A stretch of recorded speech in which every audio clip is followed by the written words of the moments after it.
Ma'am இது 100 வருஷத்துக்கு அப்புறமா இப்போதான் திரிகிரக யோகம் அப்படின்னு ஒரு விஷயம் நடக்க போறதா சொல்றாங்க. திரிகிரக யோகம் அப்படின்னா என்ன மேம்?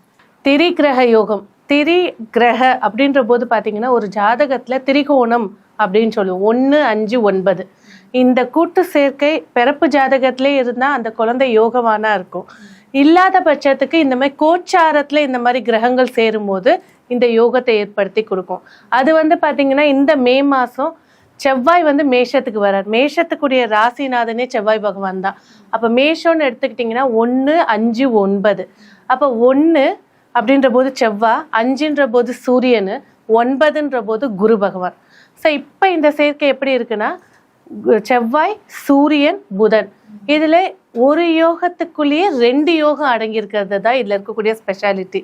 சூரியன் புதன் சேரும் போது புத ஆதிபத்திய யோகமும், செவ்வாய் சூரியன் சேரும் போது மங்கள யோகமும் பிளஸ் பதவி யோகமும் ஏற்படுத்தி கொடுக்கும்.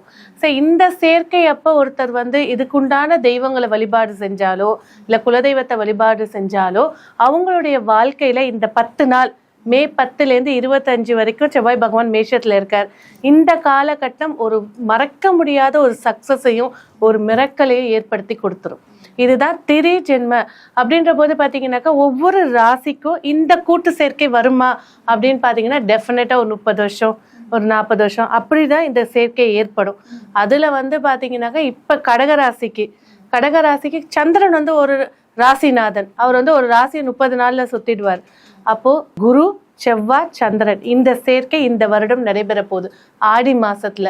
அப்ப கடகராசிக்கும் இந்த திரிஜென்ம யோகம் அப்படிங்கிறது இந்த வருஷம் ஏற்படுத்தி தரப்போகுது. இதோட பாத்தீங்கன்னா 12 வருஷம் கழிச்சுதான் கடகராசிக்கு அந்த யோகமே வரும்.